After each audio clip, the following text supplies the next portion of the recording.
1 Corinthiens 2, verset 4. Nous continuons notre série sur vaincre la sorcellerie, la magie, la divination et leurs œuvres. 1 Corinthiens 2, verset 4. On peut aller ensemble à haute voix si vous y êtes. On y va. Et ma parole et ma prédication ne reposaient pas sur les discours persuasifs de la sagesse, mais sur une démonstration d'esprit et de puissance. Amen. On peut encore reprendre. Et ma prédication ne reposait pas sur les discours persuasifs de la sagesse, mais sur une démonstration d'esprit et de puissance. Continuons. Afin que votre foi fût fondée non sur la sagesse des hommes, mais sur la puissance de Dieu. Père, je place une demande au devant du trône de la grâce. Et je veux bénir ton nom pour cette capacité exceptionnelle qui m'est communiquée en ce moment, afin de rendre accessible ton conseil.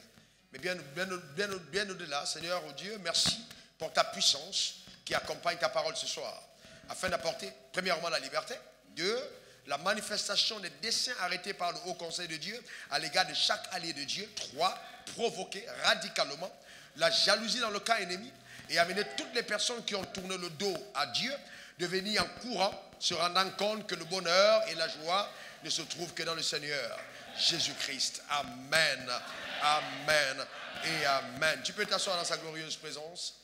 Alléluia. Amen. Et ma parole et ma prédication ne reposaient pas sur des discours persuasifs de la sagesse. Eh bien, il y a de la puissance dans la parole de Dieu. Amen. Eh bien, allons-y encore dans Matthieu 12, versets 26 à 28. Matthieu 12, versets 26 à 28. Il y est écrit,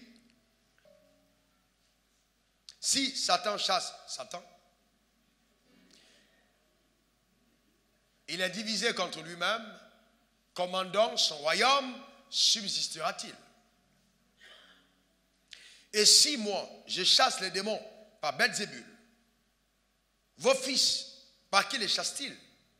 C'est pourquoi ils seront eux-mêmes vos juges.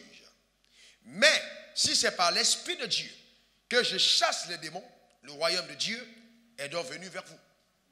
Chacun d'entre nous devra comprendre il y a deux royaumes qui sont opposés.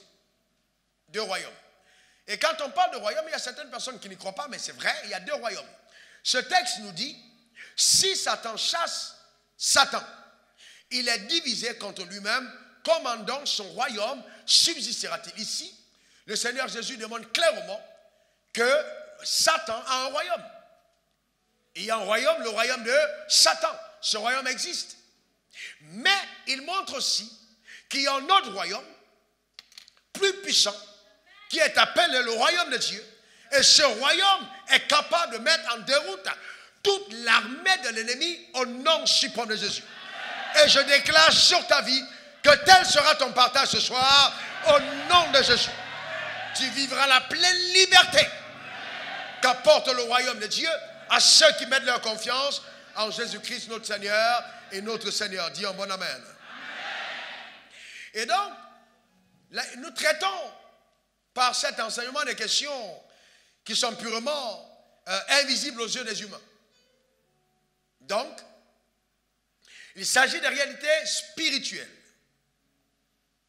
qui ont un impact certain dans notre vie et dans notre destinée. Le fait de ne pas y croire ne changera rien en cette vérité. Le royaume des ténèbres existe et le royaume de Dieu existe, et ces deux royaumes sont perpétuellement en conflit.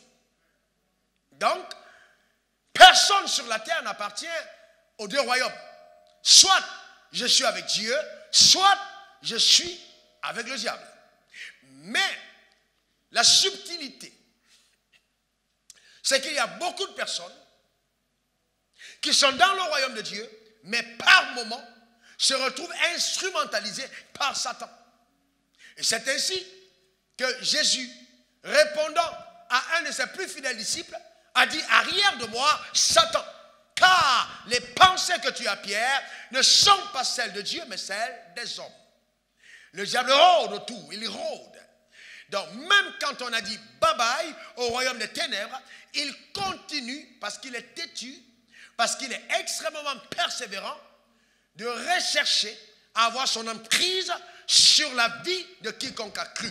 Mais lève ta main droite vers le ciel et déclare, il ne m'atteindra pas au nom suprême de Jésus. Alléluia. Donc, il y a un principe qui est le suivant. Le surnaturel gouverne le naturel. Et chaque chose qui existe dans le monde physique, d'accord, a une autre, cache une réalité spirituelle derrière. C'est-à-dire, quand un homme rencontre une femme, même s'il veut la demander en mariage, cette femme-là peut être une fille de Satan. Mais sur sa carte d'identité, il n'est pas marqué fille de Satan. Comme cet homme peut être un fils d'Abraham, mais sur la carte d'identité, il n'est pas marqué fils d'Abraham. Donc, dans tous les cas, les personnes que vous rencontrez dans la vie appartiennent à un des deux royaumes. Et les deux royaumes sont perpétuellement en conflit. Donc, si donc, je me lie d'amitié avec quelqu'un qui appartient à l'autre royaume, je deviens vulnérable parce que son maître est capable de passer par lui pour m'atteindre. Et c'est ainsi qu'il est important que nous soyons prudents comme des serpents et sages comme des colombes. C'est ce que notre maître nous a recommandé. Alors certaines personnes diront, nous sommes en train de constater que le pasteur Wafo est en train d'être radical ou alors de se radicaliser. Non, il ne s'agit pas du radicalisme, il s'agit de la vie dans la vérité. Et la vérité est radicale, elle n'est pas blanc et noir, elle est soit blanc, d'accord, blanc, il n'y a pas de blanc et noir. D'accord, est-ce que ça va pour chacun d'entre nous? Oh, que quelqu'un lève sa main et dit, j'aime la parole de Dieu. Dis-le encore avec foi, j'aime la parole de Dieu. Et vous voyez, donc, il y a des réalités spirituelles derrière. Je me rappelle l'histoire de ce blanc qui est arrivé à Grand Bassam et qui a acheté un tableau et qui est reparti en Italie et qui a commencé à vivre des tourments incroyables à cause du tableau qu'il avait acheté. C'était un objet d'art, sauf que derrière, derrière se cachait une puissance occulte. Et donc, que tu sois noir ou blanc, cette réalité-là, ce tableau était un hôtel. Et le simple fait que ce tableau était dans la maison de ce blanc, ses nuits étaient tourmentées. Et dès que le tableau a été ôté, les tourments se sont arrêtés.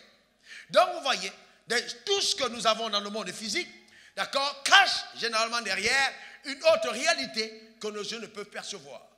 Et c'est pourquoi il est important pour chaque enfant de Dieu de développer la sensibilité spirituelle et le discernement dans la marche, si vous voulez aller loin, avec Dieu et jouir de tout ce que le ciel vous réserve sur terre.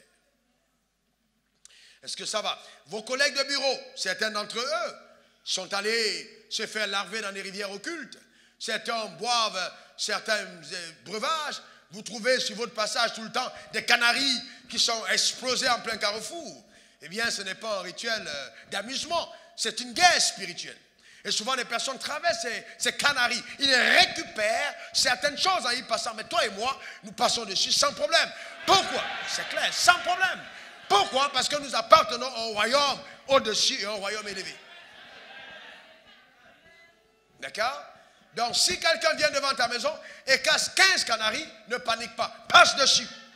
Aucun malheur ne s'approchera de ta tente. C'est ce qui te concerne, bien-aimé. Donne-moi le meilleur des amens. Et vous voyez, la vie de certaines personnes sont donc devenues cause de...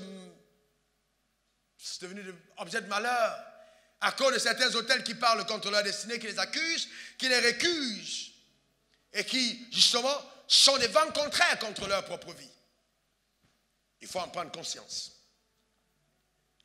Vous voyez, j'ai vu des personnes qui vont à l'école, ont des diplômes, mais ne réussissent pas dans la vie. Des personnes diplômées brillantes, mais ne trouvent jamais de travail. Et même, j'ai vu des personnes qui trouvent un très bon travail, mais ne trouvent jamais de mari ou de femme. Mènent une vie extrêmement instable. Ou alors, si même elle réussit à se marier, quelque temps après, ce sera le chaos et le divorce. Parce qu'il y a des hôtels qui parlent contre la vie de ces personnes. Ou alors on voit des personnes qui sont plongées dans l'alcoolisme à outrance. Ils boivent, vous vous demandez, mais qu'est-ce qui arrive à cette personne? Comme je connais un brillant avocat, et pour qui j'ai prié souvent pour sa délivrance, gloire à Dieu aujourd'hui, il a laissé l'alcool, mais qui était vraiment lié par son démon. Et c'était un sort qui avait été jeté contre sa vie. Parce que peut-être quelqu'un au village a vu ta vie, a regardé ta famille, a dit, personne de cette famille-là ne réussira. Et le sort commence à te poursuivre, afin de t'avilir et de te détruire. Mais je déclare sur ta vie que s'ils ont essayé de faire ça, ils se sont trompés de personne. Ce malheur ne t'arrivera pas au nom suprême de Jésus. Et donc on voit des personnes qui arrivent au suicide, d'accord, à la drogue et même à la prostitution. Souvent, ce sont même les parents qui ont préparé leur fille ou préparé leur fils en disant, celui-ci, ce sera notre vache à traire. Donc, cette personne-là, partout elle ira, nous aurons la main sur elle. On va la télécommander, on va la manipuler. Quand elle entre dans son mariage, c'est pour récupérer l'argent de son mari et balancer dans la famille. Et les gens ne s'en rendent pas compte, c'est de la sorcellerie. Et vous allez vous rendre compte qu'une telle fille est constamment en train de mettre la pression sur son mari en ce qui concerne sa famille. Alors que la Bible dit, l'homme quittera son père et sa mère et s'attachera. Donc vous vous rendez compte que la sorcellerie livre un combat permanent dans plusieurs domaines de la vie. Vous devez en être conscient et prendre la résolution ferme dans votre homme intérieur d'identifier votre vie à la parole de Dieu. J'aime bien cet amen. Il faut identifier votre vie à la parole de Dieu. Monsieur, la Bible a dit, l'homme quittera son père et sa mère. Ta mère n'a plus à venir donner des ordres dans ta propre maison, sauf si, poussée par l'esprit de manipulation, d'intimidation et de domination, elle veut continuer de régner. Ça s'appelle la sorcellerie. N'ayez pas peur du mot. Ça s'appelle la sorcellerie. Donc, si tu es ici dans cette assemblée et que tu es mère, et que ta fille va en mariage, et que tu veux continuer d'avoir le contrôle sur ta fille, tu es en train d'opérer avec un esprit de sorcellerie. Ça peut être aussi sur ton fils. D'accord? Est-ce que vous comprenez ce que je suis en train de dire? C'est très important. Ok? Maintenant, écoutez-moi attentivement. Le combat que nous menons n'est pas un combat charnel. Amen. Je voudrais vraiment que vous l'écriviez. Ce n'est pas un combat charnel. Le combat que nous menons, ce n'est pas un combat charnel. C'est vrai que Satan a deux types d'agents. Des agents invisibles, qui sont les démons, qui sont les premiers agents qui agissent pour son royaume, mais il y a aussi des relais visibles, qui sont des hommes, qui ont fait allégeance, soit consciemment, soit inconsciemment, avec la puissance des ténèbres. Éphésiens 6, verset 12, il y est écrit, dans la version que nous avons tous, Louis II, Éphésiens 6, 12. Vous y êtes? Prêtez attention particulièrement à ce verset. Car nous n'avons pas à lutter contre la chair et le sang. On n'a pas à lutter contre qui? Très bien. Alors, vous voyez qu'il est décrit, nous n'avons pas à lutter. Ça veut dire qu'en fait, il y a une lutte. Est-ce que quelqu'un comprend de quoi je parle? On n'a pas à lutter. Ça veut dire qu'il y a une lutte. Mais cette lutte n'est pas orientée contre la chair et le sang, mais contre les dominations, les autorités, les princes de ce monde des ténèbres, contre les esprits méchants dans les lieux célestes. Ça veut dire qu'il existe des esprits, des entités, d'accord, des êtres qui ne sont pas visibles et donc qui habitent les lieux célestes, des êtres invisibles. Ça existe. Donc quand vous allez au marché et vous trouvez 2000 personnes au marché, il n'y a pas que 2000 personnes qui sont présentes. Il y a 2000 personnes visibles, mais derrière, il peut y avoir 4000 autres personnes qui sont présentes. Dans les hôpitaux, ils sont là. Au marché, ils sont là. Lors des concours, ils sont là. À la morgue, ils sont nombreux. Ils sont présents dans des endroits stratégiques pour créer une forme d'envoûtement. Regardez un peu l'excitation que les jeunes filles ont quand elles vont au marché chercher les habits. C'est une excitation qui ne s'explique pas. C'est une excitation diabolique. Vous voyez comment est-ce qu'elle tremble? Vous vous rendez compte qu'il y a, derrière, il y a des démons qui sont en train de dire, oui, prends, vas-y, il faut te fossile. Et puis il y a comme une lutte. Vous voyez, on est en train de paniquer, il faut une nouvelle chaussure. Souvent, on a les chaussures plein, on ne sait même pas où on mettre. Mais il y a toutes des choses qui nous poussent. Pourquoi? Parce que derrière, il y a le prince des airs qui est en train de pousser, d'influencer, de nous amener, vous voyez, à désirer des choses qui n'ont rien à voir avec notre épanouissement. Dans les hôpitaux, pourquoi est-ce que les gens font des erreurs, et puis au lieu de t'injecter, c'est si on injecte autre chose, le diable est présent. N'allez pas à l'hôpital en remettant votre sort au médecin. Le médecin risque que vous injectez la mauvaise piqûre. Remettez d'abord votre sort à l'Éternel. Parce que même parmi les médecins, il y a des agents de Satan à qui on réclame du sang, qui sont là dans les cliniques pour précipiter tes jours dans la tombe avant ton heure. Mais je déclare sur ta vie que cela n'arrivera pas au nom suprême de Jésus. Alléluia. Amen. C'est une stupidité terrible que de faire confiance aux médecins. Et c'est une autre stupidité que de ne pas avoir recours aux médecins.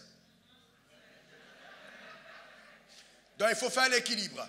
Même quand je vais voir le médecin, je sais simplement que derrière c'est Dieu. Est-ce que quelqu'un comprend de quoi je parle? Derrière c'est Dieu. Je ne remets pas mon destin entre les mains d'un homme. Je remets mon destin entre les mains de Dieu. Et même si par la foi, je dois prier pour toi, je te demanderai le nom de la maladie. Donc il faut encore qu'un médecin diagnostique et t'aide à comprendre ce qui se passe. Et c'est ça leur utilité. Mais celui qui guérit, c'est notre Créateur. Quelqu'un me donne le meilleur de ses amens. Regardons dans la version d'Abi le même verset. Car notre lutte n'est pas contre le sang et la chair. Vous voyez, notre lutte, on parle encore de lutte, n'est pas contre le sang et la chair, mais contre les principautés. Alors, notez ce mot, principauté. Qu'est-ce que c'est une principauté? C'est l'entité la plus élevée en grade dans le royaume très organisé de Satan. Le royaume de Satan est un royaume organisé. N'oubliez pas que Lucifer a été pendant longtemps auprès de Dieu. Il était étincelant en gloire et en majesté. Lucifer veut dire ange de lumière, éclatant. Il était extraordinaire. Donc il a vu comment est-ce que Dieu était organisé. Et il a organisé son royaume de la même façon. Donc il y a des autorités contre les dominateurs de ces ténèbres, contre la puissance spirituelle de méchanceté dans les lieux célestes. Vous voyez, la puissance spirituelle de méchanceté. Par exemple, vous voyez, deux personnes peuvent être en train de s'invectiver, de s'engueuler, de faire des palabres. Voilà, parlons en français un peu plus accessible. Et donc, subitement, quelqu'un a une pensée. Je vais te poignarder. Vous voyez? Oui, il y a des gens, un mari et une femme qui discutent, et puis la femme prend le couteau, je vais te poignarder. Et comme par amusement, elle peut poignarder, la personne tombe, elle meurt. Mais d'où vient la pensée de poignarder? C'est que dans l'atmosphère, il y a des démons qui épient et qui guettent. À la moindre occasion, ils essaient de s'infiltrer et disent, vas-y maintenant, tape-lui le pilon, cache-lui ça sur sa tête. À l'instant T, voyez-vous. Et donc, si vous manquez de maîtrise et que vous laissez agir par la puissance de ces esprits méchants qui agissent dans les lieux célestes, vous vous trouvez en train de faire du mal. C'est ainsi qu'à la Maca, vous avez des braqueurs qui ne sont pas des braqueurs dans l'âme. Ou des tueurs qui n'ont pas été des tueurs dans l'âme. Parce qu'ils ont été, à un certain moment, instrumentalisés. Et dès que l'acte est posé, le démon s'est retiré. Il est content. Parce qu'il a accompli sa mission. Est-ce que quelqu'un comprend de quoi je parle? Mais quand il t'a utilisé une fois et que tu ne t'es pas repenti 2 fois, alors il entend toi. Et ta maison devient son habitation. Donc tu deviens maintenant la propriété de ce démon. Et c'est là où on parle de possession. Est-ce que quelqu'un comprend de quoi je parle? Par exemple, un violeur. On ne peut pas violer une femme si on n'est pas possédé d'un esprit. C'est un esprit méchant qui fait que quand la femme est en train de se débattre, c'est là où lui il est content. Mais en fait, ce n'est pas lui. C'est l'entité intérieure qui crée cette joie. Est-ce que vous savez que les démons sont capables de susciter en toi des appétits qui ne sont pas des appétits normaux? Par exemple, il y a des hommes qui ne peuvent pas faire 7 jours sans avoir de rapports sexuels. C'est démoniaque. Ils ne peuvent pas. Et il y a des femmes qui ne peuvent pas faire une demi-journée. Ah ouais. Parce que quand on parle des hommes, vous pensez que les démons, ils ne choisissent que les hommes.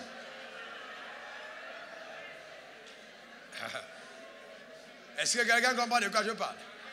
Oui, mais une telle personne, qu'est-ce que vous faites? La personne est sous influence. Est-ce que vous comprenez? La personne est sous influence.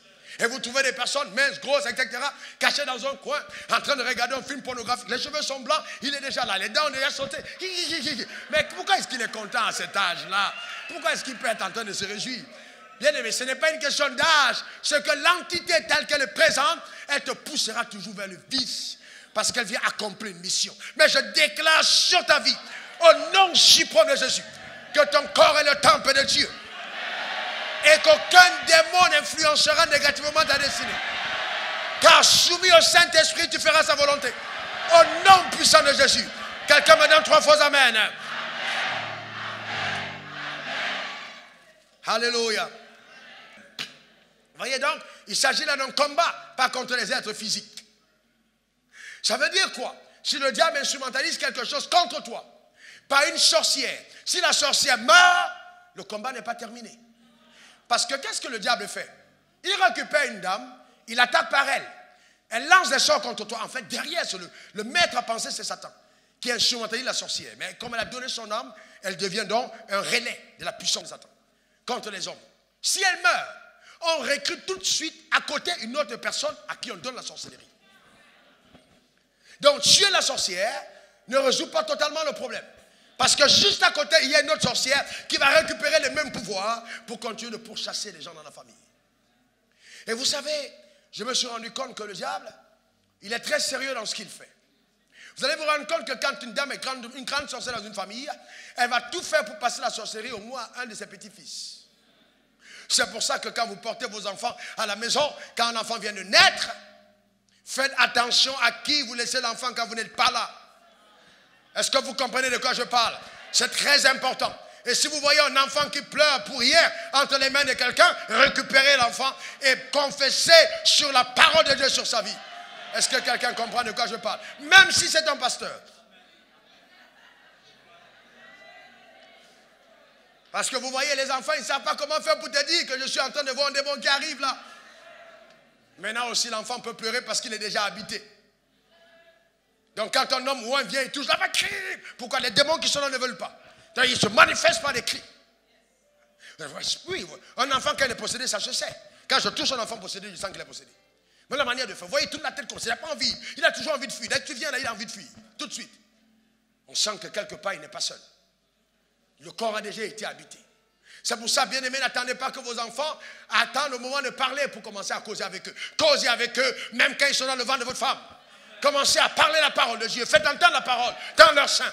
En disant, toi, tu es un enfant de Dieu. Toi, tu as une alliance avec Dieu. Aucun malheur ne t'arrivera. Tu es né sur la terre pour briller et rayonner. Dieu t'a destiné à accomplir de grandes choses sur cette terre. Je te couvre du sang de l'agneau. Tu n'auras rien à voir avec le diable. Confessez la parole de Dieu sur vos enfants. C'est une arme redoutable. Femmes, ne laissez pas le sort et la destinée de vos enfants entre les mains de vos nounous. Elles ne sont pas tombées enceintes à ta place. Être une femme, ce n'est pas seulement porter les gouttiers Chanel. Le biberon ne remplace pas ta poitrine. Il faut bien que tu saches qu'il faut prendre soin de ton enfant. Parce que ça fait partie de tes responsabilités. Et maintenant, c'est très important. C'est très important. Il faut veiller sur l'enfant.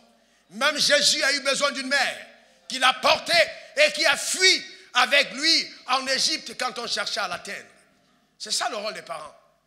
C'est savoir protéger l'enfant contre les puissances maléfiques. Les enfants ont besoin d'être protégés. Est-ce que quelqu'un comprend de quoi je parle? Comme moi, en tant que pasteur, je protège les fidèles que vous êtes. Les filles spirituelles dans la prière. Et souvent, ça peut me demander une nuit entière ou la moitié d'une nuit à me tenir devant le trône et à déclarer la parole de Dieu sur ceux dont j'ai la charge spirituellement. On est dans un combat. Est-ce que vous comprenez? C'est très important. C'est spirituellement que ça se joue. Ne pensez pas que la vie spirituelle s'arrête à 18h. Il est probable que c'est à 18h que ça commence. Sérieusement. Donc il faut faire attention. Amen. Les démons ne dorment pas. Ils sont dans un combat. Alors allons-y dans la version, allons-y dans la parole vivante.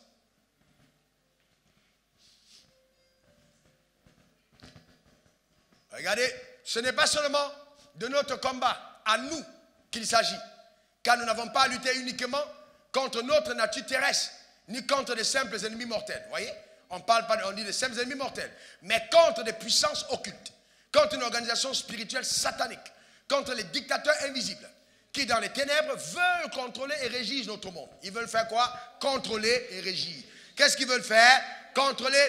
Ça veut dire quoi? Ils veulent dicter leur système de pensée à ce monde. Et la Bible dit, contre la légion des esprits démoniaques, dans les sphères surnaturelles, véritable agent du quartier général du mal. Oui. Parole de vie, cette fois-ci.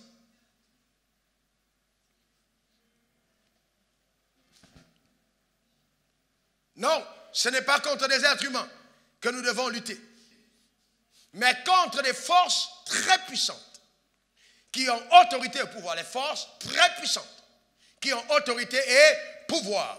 Nous devons lutter contre les puissances qui dirigent le monde de la nuit, contre les esprits mauvais qui habitent entre le ciel et la terre. Souvenez-vous, le temps nous manquera, de parler de Daniel lors de son combat. 21 jours de jeûne.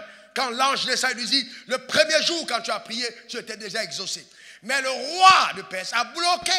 Il s'agit de quoi? D'une entité, d'une autorité qui contrecarre les desseins de Dieu. Vous voyez? Entre le ciel et la terre. Et c'est pour ça quand on parle de prière de percer, on dit je prie jusqu'à ce que je perce. C'est-à-dire tu transperces la muraille, la barrière invisible qui est placée au deuxième ciel pour empêcher la manifestation de tes promesses. Amen. Et c'est pourquoi la qualité d'une prière est connue par les résultats, mais non par le nombre de temps qu'on passe. Il y a des gens qui prient, mais rien ne change. Tu pries, mais qu'est-ce que ta prière a déjà amené à l'existence? Combien de personnes sont devenues libres par tes prières? Qu'est-ce que tu as déjà obtenu par tes prières? Les résultats de la prière sont l'évidence, ou que dis-je, la preuve que ta prière était une bonne prière. Donc le grand prieur n'est pas celui qui passe déjà à prier, mais c'est celui qui voit les résultats de sa prière. Et je déclare sur ta vie que Dieu te transporte dans cette dimension où tes prières seront exaucées au nom suprême de Jésus. Et vous voyez, quand on parle de régir le cours de ce monde, laissez-moi vous dire des choses profondes ce soir, avant qu'on entre dans la partie assez chaude. Suivez-moi très bien. Il y a des gens, il y a des entités physiques, des gens, des célébrités, des gens qui prennent le pouvoir dans certaines nations, qui sont instrumentalisés directement par l'enfer. Vous voyez, souvent nous allons aux élections, alors qu'on a déjà préparé dans le monde occulte la personne qu'on va faire passer. Ce n'est qu'une affaire qui a déjà été préparée depuis le monde occulte. Donc, et c'est pourquoi il y a l'émergence de certains sectes qui sont là à préparer, se trouvent en secret. On sait déjà qui on veut faire passer. Et donc tout le monde se met en marche pour la personne. Tout le monde se met derrière. Tout le monde parle de la personne. On commence à bombarder, à bombarder, à bombarder. Et vous vous demandez, subitement, la personne qui sort de nulle part devient extrêmement populaire. Pourquoi? Parce que derrière, dans le monde occulte, on a choisi cette personne comme étant la personne qui devra faire passer certaines décisions pour l'enfer. Et il y a même des célébrités qui sont devenues célèbres à partir d'une alliance. Leur vie va influencer la vie des jeunes filles. Elle ne va jamais se marier. Quand elle va se marier, elle va divorcer. Elle va s'habiller légèrement. Elle va commencer à être star. Et la majorité des jeunes filles vont commencer à suivre. Et ces personnes deviennent des entités physiques qui véhiculent des démons aux jeunes filles et qui les amènent à une vie perverse. Même les jeunes garçons. Les jeunes stars que vous voyez aujourd'hui, pour éviter des procès, je ne vous donnerai pas de nom. Sérieusement, la majorité d'entre eux, je vous dis, sont dans des sectes. C'est des agents démoniaques. Et vous prenez la musique, vous mettez à la maison, ils transportent. Ce sont des choses qui sont préparées depuis les lantres de Satan. Et c'est pourquoi il faut faire attention, bien-aimés. La Bible dit, soyez prudents. La prudence. Soyez prudents. Faites attention même aux musiques que vous écoutez chez vous. Faites attention. Il est anormal qu'on trouve un enfant de Dieu qui veut voir la présence de Dieu en train de saturer sa maison de R&B ou alors de faire de jazz et de reggae. Bien aimé, tu vas reggae ton atmosphère. Est-ce que quelqu'un comprend de quoi je parle? Mais c'est important. D'accord? Il faut faire attention. Et là, aujourd'hui, on a une catégorie de croyants qui disent non, dans tous les cas, moi, je n'ai fait qu'écouter, je vais à l'église, je n'ai pas envie d'être trop comme les chrétiens d'avant. Il n'y a pas de chrétiens d'avant et des chrétiens d'aujourd'hui. Il y a des chrétiens. Les chrétiens d'avant n'existent pas. Est-ce que quelqu'un comprend de quoi je parle? Soit on est en Christ, soit on ne l'est pas. Il est écrit, si quelqu'un prononce le nom du Seigneur, qu'il s'éloigne de l'iniquité. Est-ce que quelqu'un comprend de quoi je parle? Oui. Donc on doit faire très attention. Ce n'est pas un combat qui est ligué contre des personnes physiques. Les démons sont des entités, des êtres qui existent, mais qui ne portent pas de corps, mais qui pensent et subissent un plan d'action bien préparé et outillé depuis le quartier général de l'enfer. Ils existent. D'accord? C'est important. Et donc quand on parle, par exemple, des autorités, vous devez comprendre qu'il y a, quand la Bible demande de prier, par exemple, pour les autorités, vous devez faire très attention. Un pays est contrôlé par une principauté. Chaque président qui vient a envoyé contre lui une autorité, c'est-à-dire un démon spécifique, pour l'influencer afin que lui, il subisse la pression et mette en place le plan stratégique de l'enfer.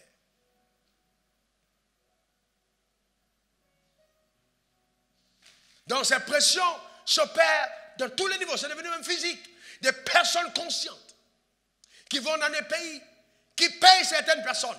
Levez-vous contre ça, levez-vous contre telle loi, revendiquez les droits de ci, revendiquez les droits de ça. C'est outillé, orchestré par l'enfer. Ils ont des budgets colossaux pour le plan stratégique d'amener le système de pensée de Satan sur terre. Et freiner l'évangile. Et nous, on ne s'en rend pas compte. On vient à l'église, on lève les mains, on est content. On rentre sans se rendre compte de ce qui se passe. Même derrière certaines religions, surtout des principautés, que vous ne pouvez pas. Écoutez, pourquoi est-ce que, par exemple, vous ne trouvez pas un croyant chrétien aller être terroriste?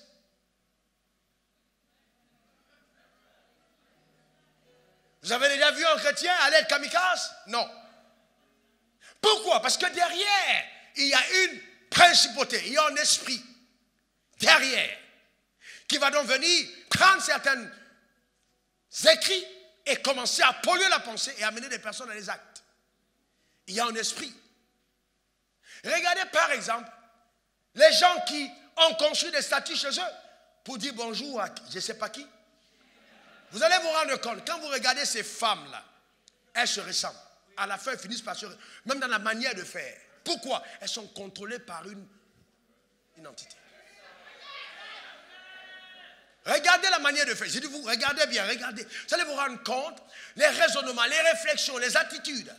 Et elles semblent être sincères dans leur engagement. Mais derrière, il y a une entité qui contrôle. La parole est si claire, mais elle ne voit pas. Pourquoi? Parce qu'elles sont voilées. Vous discutez, vous ouvrez la Bible, la personne te dit oui, ce que tu dis est vrai. Mais, oh quand même, j'aime. Vous demandez, mais qu'est-ce que à partir de ce moment, n'argumentez pas, priez. Vous ne pouvez pas amener quelqu'un à la vérité si l'homme fort n'a pas été neutralisé. Est-ce que quelqu'un comprend de quoi je parle? Donne-moi le meilleur de tes amens. Vous voyez donc l'intention de Satan, c'est de dominer la terre et de recevoir l'adoration des hommes. Mais il n'aura pas la mienne, il n'aura pas la mienne. Je ne sais pas en ce qui te concerne, Satan n'aura jamais mon adoration. Que ceux qui sont pour Dieu de la main droite dans le ciel. Gardez votre main. Satan regarde toutes ces personnes qui ont levé la main. Ils sont pour Dieu. Ils disent qu'ils ne vont pas te donner leur adoration. Ils se tiennent pour Jésus-Christ. Ils sont là, regarde-les. Tu n'auras pas leur adoration. Pas du tout au nom suprême de Jésus. Quelqu'un donne un bon amen. Quelqu'un donne un très bon amen. Alléluia. Alors maintenant, allons-y dans les choses plus profondes. Vous savez que maintenant vous avez compris ça. Donnez-moi du temps. Hein. On va voir des choses importantes. Vous allez vous rendre compte que derrière ça, derrière ces choses qui arrivent, même la Bible reconnaît qu'il y a une manifestation satanique. Regardez dans Ecclésiaste 9, verset 11. J'ai encore vu sous le soleil que la course n'est pas au agile, ni la guerre au vaillant. S'il vous plaît, regardez ce texte. La course n'est pas aux agiles, ni la guerre aux vaillants. Premièrement, qui donne l'agilité? Qui donne à un homme d'être agile? C'est Dieu ou le diable? Qui donne l'agilité? Alors maintenant, si Dieu t'a donné l'agilité, est-ce que c'est pour perdre la course? Ça veut dire que Dieu peut te doter de certaines grâces, mais tu n'atteins pas tes objectifs parce que quelqu'un qui est moins placé sous toi, propulsé par une autre puissance, ou alors parce qu'on a occulté ta force, remporte le combat à ta place. Mais ce ne sera pas ton partage. Regardez le verset 15. Alors, au verset 14, il y avait dans une petite ville un peu d'hommes dans son sein. Un roi puissant marcha sur elle, l'investit et éleva contre elle de grands forts. C'est une barricade. Il se trouvait un homme pauvre et sage. Oh là là, ce ne sera jamais ton passage. Vous savez, il y a des mots qui ne collent pas ensemble. Pauvre et sage. Non. Pauvreté et sagesse ne sont pas des choses qui... Est-ce que vous comprenez? Pauvre et sage, qui sauva la ville par sa sagesse. Et personne ne s'est souvenu de cet homme pauvre. Vous voyez, la pauvreté vient de qui? De qui? Et la sagesse vient de qui? De Dieu. Donc Dieu lui a donné la sagesse, mais le diable a occulté ses exploits. De façon que même quand il a fait des exploits, on l'a oublié. Et il y a des personnes comme ça parmi vous. Vous avez fait des exploits, mais on vous a oublié. Mais je déclare sur ta vie que l'heure du rappel a sonné. Ton amen m'embête, ton amen m'embête.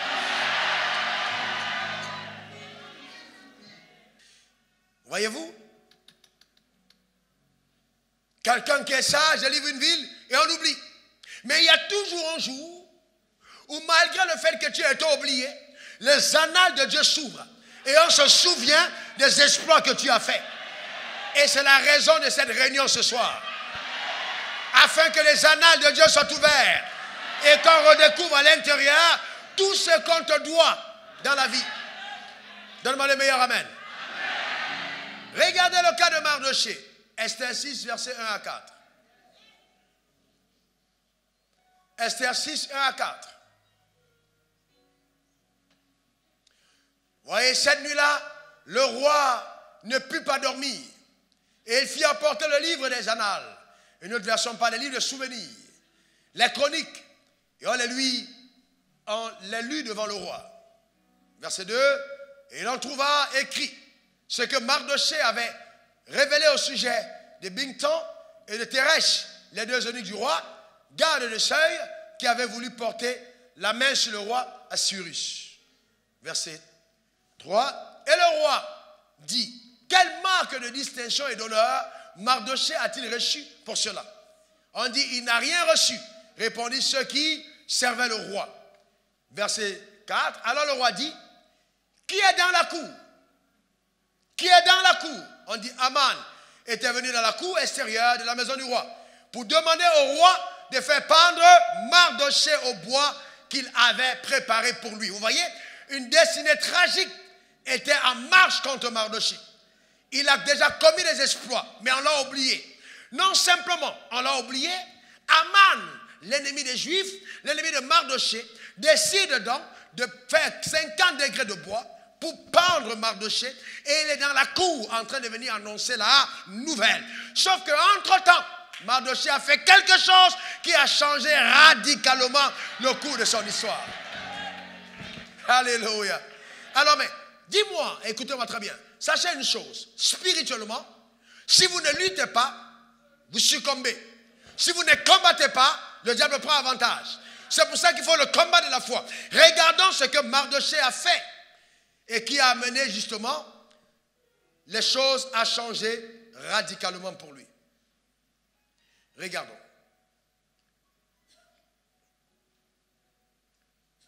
Prenons ensemble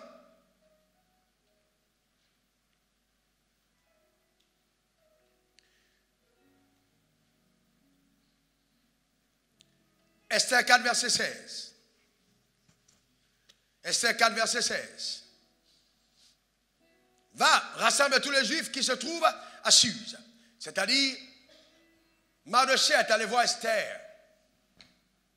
Et il a dit, il y a un complot qui se trouve, qui a été fomenté contre les Juifs. Mardochée a ressenti que quelque chose n'allait pas. Il savait que Haman était en train de chercher quelque chose contre eux.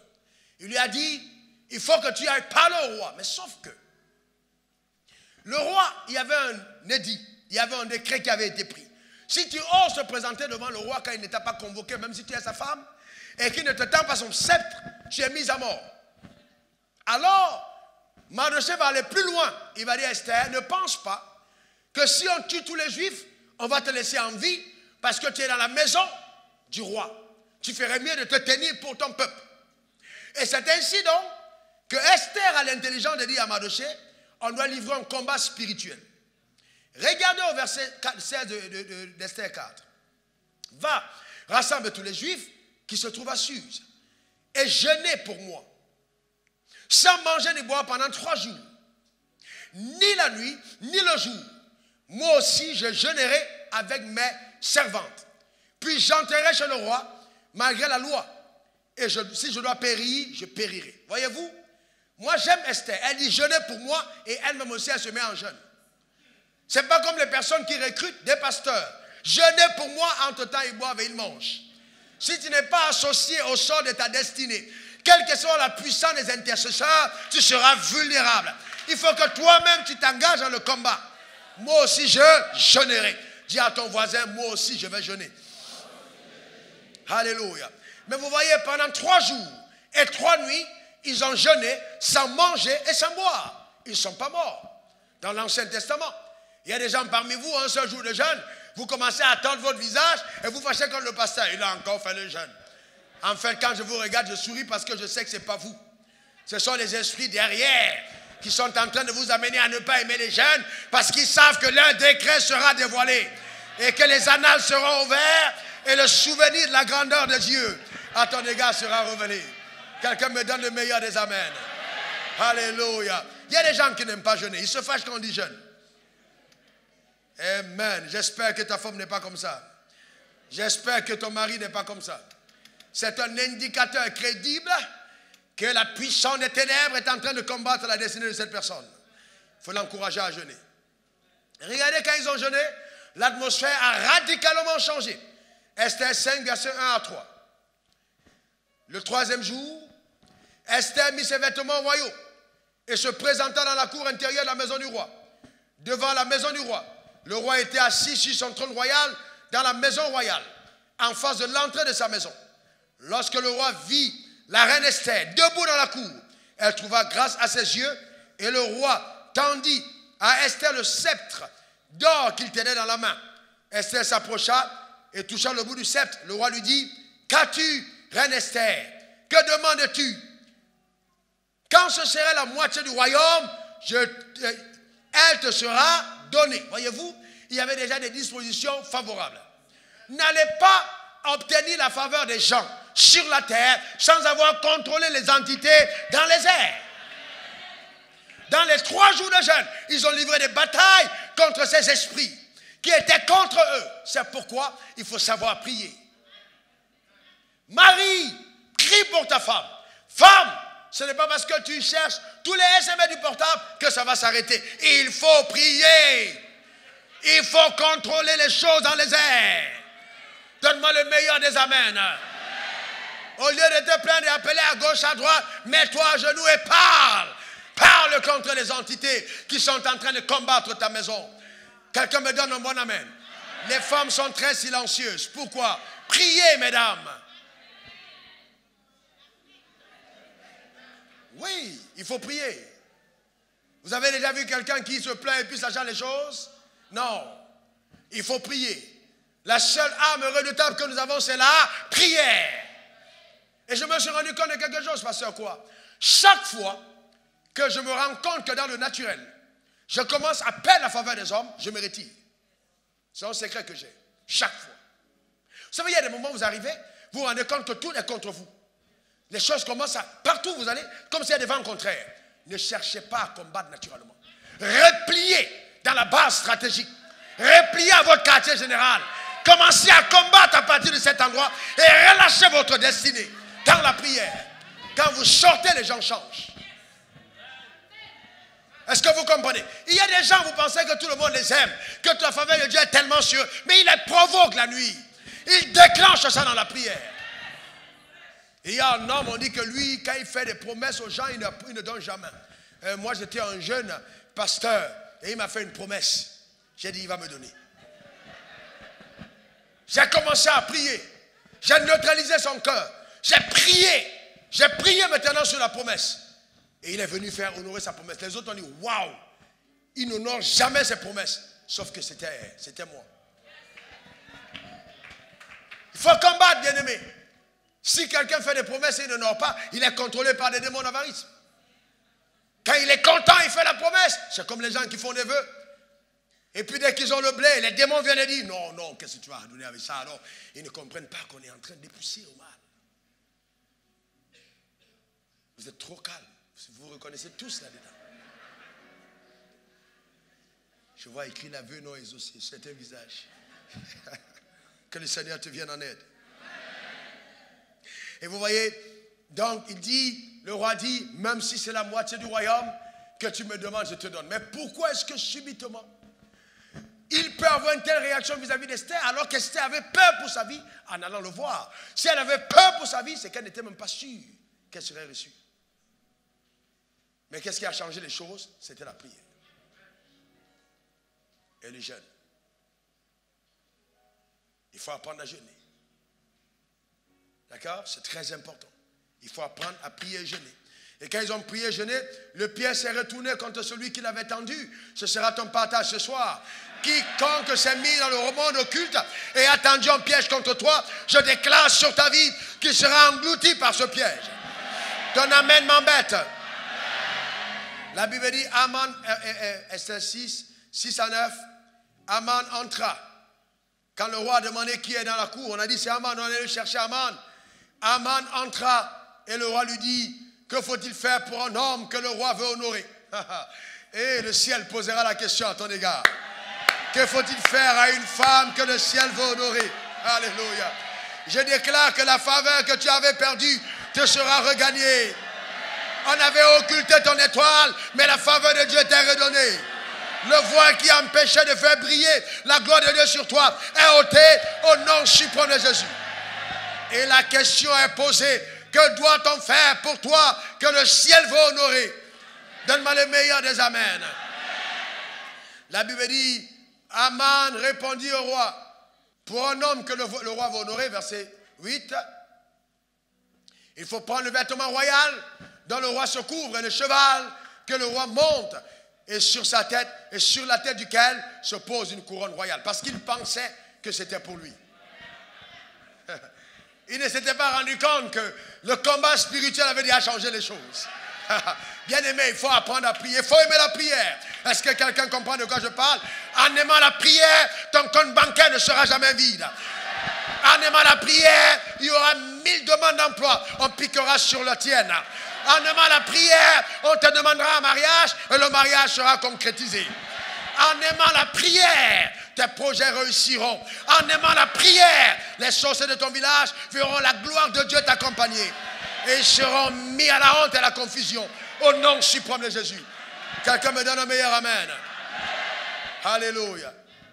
Et la Bible dit, remets le vêtement et le cheval à l'un des principaux chefs du roi. On dit donc, on va donner le cheval à l'un des principaux chefs du roi, puis revêtir l'homme que le roi veut honorer, le promener à cheval à travers la place publique. Regardez très bien.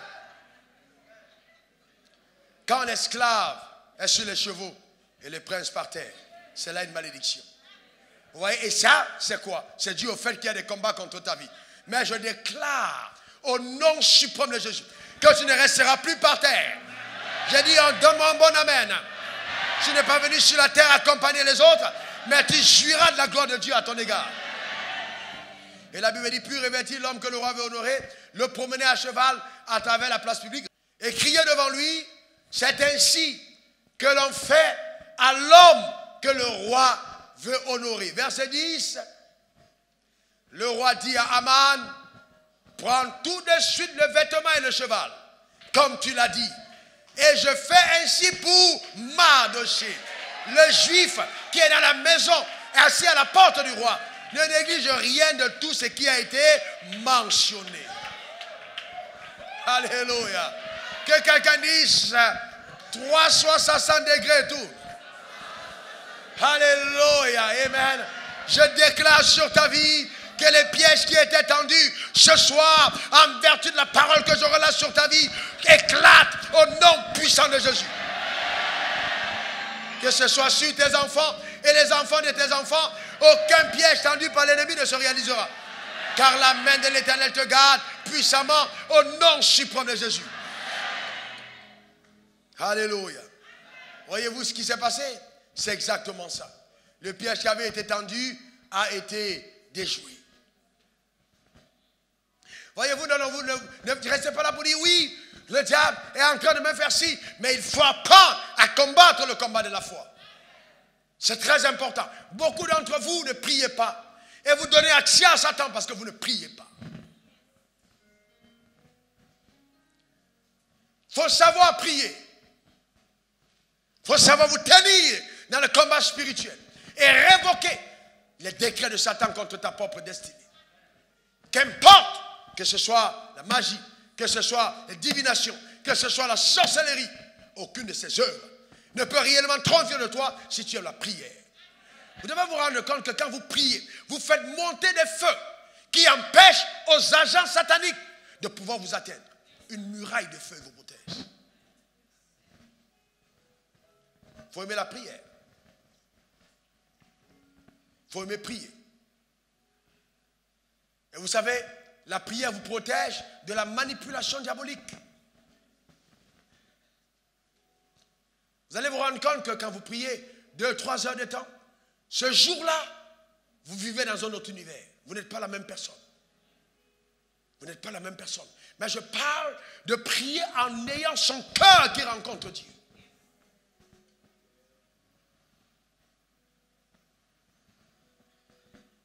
Ne vous contentez pas simplement qu'on prie pour vous, mais vous aussi, priez.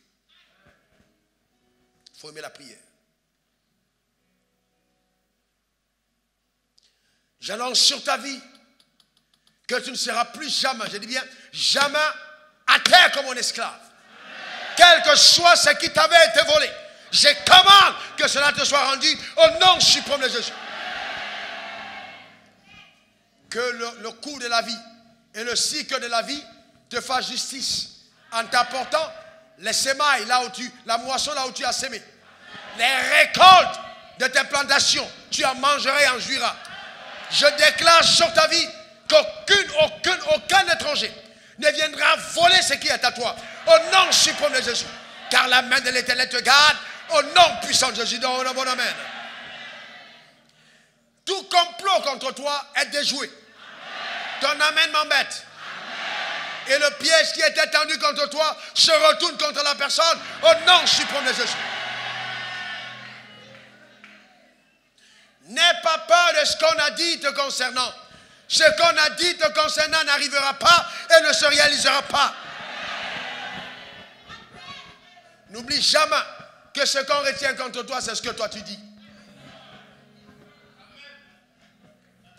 Je serais déjà mort depuis longtemps. Je peux vous raconter des multiples fois où j'ai échappé à la mort. Vous savez, certains d'entre vous, vous pensez que non, si on m'attaque trop, ça veut dire que je ne suis pas là où Dieu veut que je sois. Je vais vous dire une chose que Dieu m'a dit hier. Écoutez-moi attentivement. La preuve que tu as la volonté parfaite de Dieu, à la place où Dieu t'appelle, c'est le nombre d'attaques qui est autour de toi. Les attaques autour de toi est un indicateur que tu es en train de faire exactement ce que le ciel te demande. Si Jésus était allé naître ailleurs et qu'il était allé naître, d'accord, en Afghanistan de l'autre côté, pas chez les Juifs, on ne l'aurait jamais pourchassé. C'est parce qu'il est né dans la famille qu'il fallait, il est né au temps convenable que tout s'est levé contre lui. Même chose pour Moïse. Quand vous êtes au centre de la volonté parfaite, le diable s'agite. Donc l'agitation diabolique est un indicateur que vous avez les deux pieds à l'endroit où le ciel vous a appelé. Et donc si tu es là où le ciel t'a appelé, écoute, oh mon Dieu, mon Dieu, mon Dieu, mon Dieu, mon Dieu, j'ai cette révélation. Écoute-moi très bien, écoute-moi très très bien. Il dit, Dieu ne permettra pas que vous soyez tentés au-delà de vos forces. Mais avec la tentation, il vous donnera toujours le moyen de vous en sortir. Ça veut dire que même quand l'épreuve arrive, L'épreuve est supposée, jaugée, analysée par le ciel avant d'être relâchée. Donc quand ça arrive à ton niveau, tu es déjà jugé apte.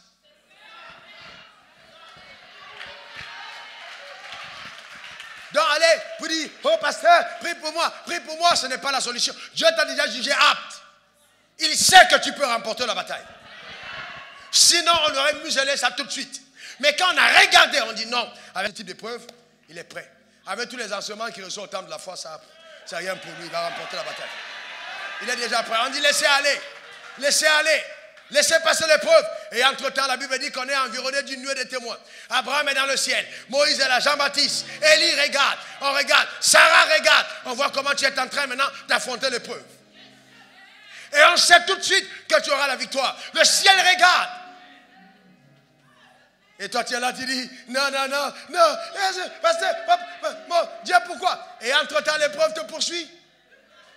L'épreuve ne te laisse pas, parce que l'épreuve a reconnu en toi la royauté.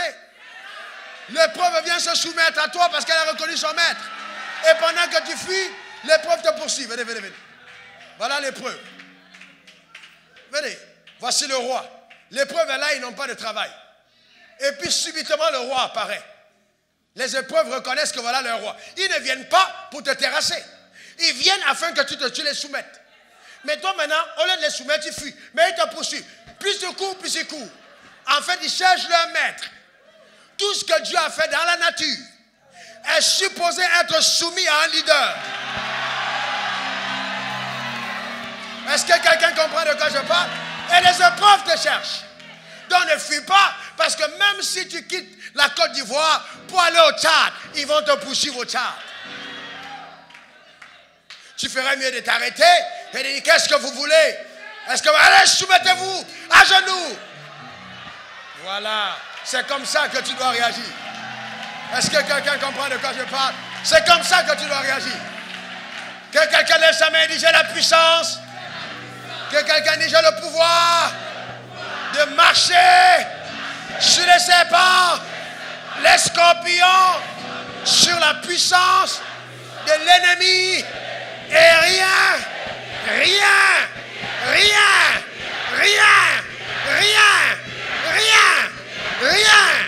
ne saura me nuire. Alléluia. Alléluia. Ça veut dire que la personne qui peut te nuire n'est pas encore née et ne naîtra pas. Amen. Amen. Est-ce que quelqu'un comprend de quoi je parle? Marie a fui avec l'enfant parce qu'il n'était pas encore grand.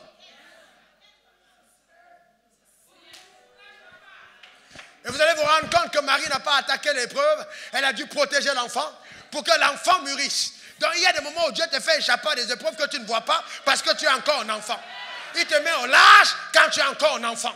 Quand il se rend compte que tu es devenu une personne adulte et mûre, il laisse l'épreuve venir. Et il y a des moments où l'épreuve arrive, Jésus passe au milieu. On le cherche, les gens passent. On ne le touche pas. Et il s'en va. Pourquoi? Parce que Dieu garde ceux qu'il appelle. Est-ce que quelqu'un comprend de quoi je parle? Laisse-moi te dire ceci.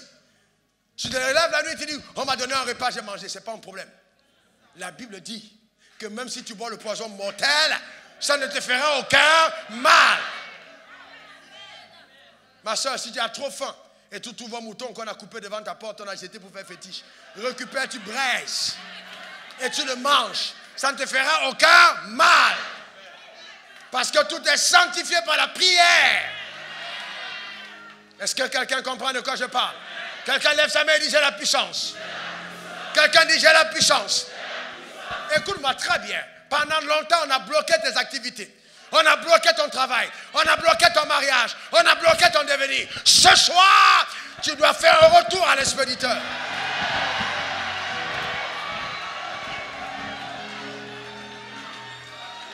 Tu ne peux plus continuer de vivre comme ça. C'est pas possible. Tu n'es pas venu sur la terre accompagner les autres. Pour entendre les témoignages d'Abraham, Isaac et Jacob. Ils sont déjà morts.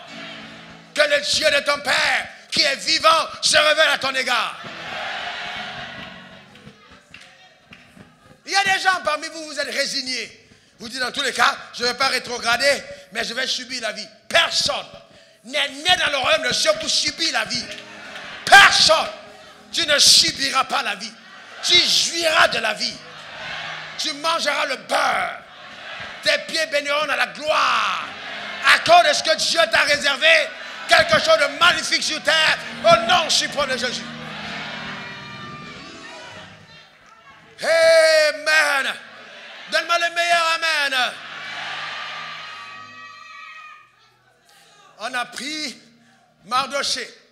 On l'a baladé dans la ville. Je vois quelqu'un dont le nom fera le tour de la cité. Ah, on te promènera dans la ville. On parlera de toi à la télévision. On parlera de toi à la radio. Les gens causeront de toi au Gabadrome. On parlera de toi dans les restaurants. Car l'Éternel s'est souvenu de toi ce soir au nom suprême de Jésus. Donne-moi le meilleur des amens. Donne-moi le meilleur des amens.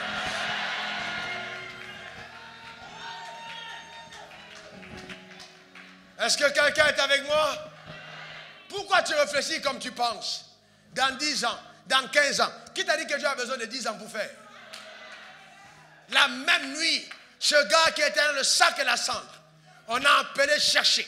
Le même jour, on l'a déshabillé, on l'a rhabillé, on a habillé son cheval, on l'a escorté. Sa condition avait changé le même jour.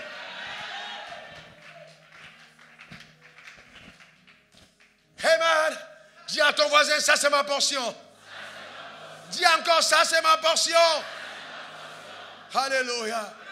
Et vous savez, la Bible dit que quand Aman est rentré chez lui, il ne savait pas quoi dire à sa femme. Il a voilé son visage pour se cacher. Les gens vont se voiler, pas parce qu'ils sont religieux, mais ils vont se voiler parce qu'ils auront honte. Ils ont tellement mal parlé de toi qu'ils ne sauront plus comment se présenter devant les gens. À cause de ce que l'Éternel aura fait, au nom suprême de Jésus. Alléluia! Et regardez ce que Dieu fait. La femme de Aman avait conseillé de tuer Mardochée. Ses conseils avaient dit, mettez-le à mort. Mais regardez ce qu'elles-mêmes vont dire. Quand Dieu lui-même va jusque dans ton conseil pour parler de toi à tes ennemis. Regardez dans Exode 6, verset 13. 6, verset 13. Aman racontait à Zéraï, sa femme, et à tous ses ennemis, ses amis, tout ce qui lui était arrivé. Donc il est parti raconter ce qu'il a vécu. Et c'est sage. Et Zéraï, sa femme, lui dit, si Mardochée, devant lequel tu as commencé de tomber, est de la race des Juifs, tu ne pourras rien contre lui. Mais tu tomberas devant lui. Quand même les sorciers reconnaissent qu'on avait fait une erreur. Est-ce que vous comprenez? On dit quoi? Il est de la race des Juifs. C'est un enfant de Dieu? Non.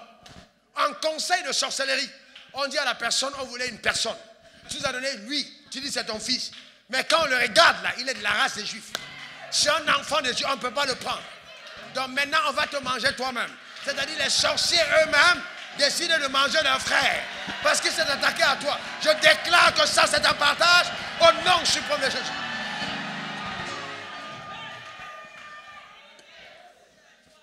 Une de mes filles au Canada m'a appelé, m'a dit, hey, parce que, oh, pasteur, la sorcellerie a empêché que mon mari ait un travail. J'ai dit, écoute-moi très bien, je ne sais pas ce que les sorciers sont capables de faire, qui sont au-dessus de ce que la puissance de Dieu peut faire. J'ai dit, je prierai pour ton mari, et ton mari aura du travail. Et il travaille. Et il m'a écrit, il m'a dit, maintenant, je veux un meilleur travail. J'ai dit, c'est super.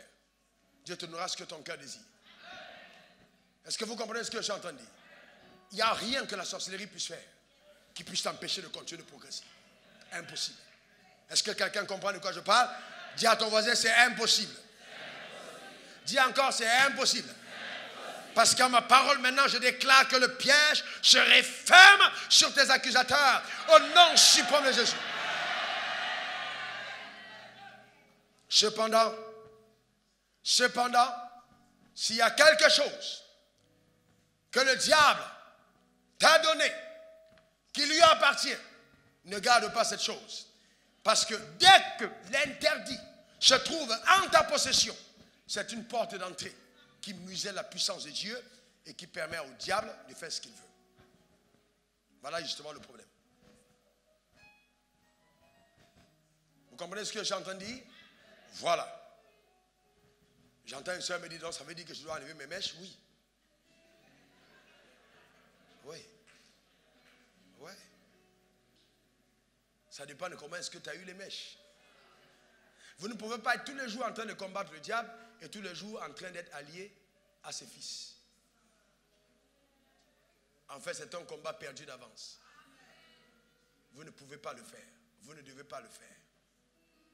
C'est pourquoi il est important de savoir restituer, de savoir vous débarrasser de tout ce que le diable vous a mis, donné en possession. Que ce soit les livres, que ce soit les bagues, que ce soit les chaînes, que ce soit les iPhones. Que ce soit, il faut savoir remettre. Est-ce que vous comprenez de quoi je parle? C'est très important. Chaussures, tout ça, il faut savoir vous débarrasser de ça. Parce que si vous n'avez pas assez confiance en votre Père pour prendre soin de ce que vous devez avoir, comment pouvez-vous dépendre de sa puissance? Voyez-vous? Pourquoi vous êtes si calme?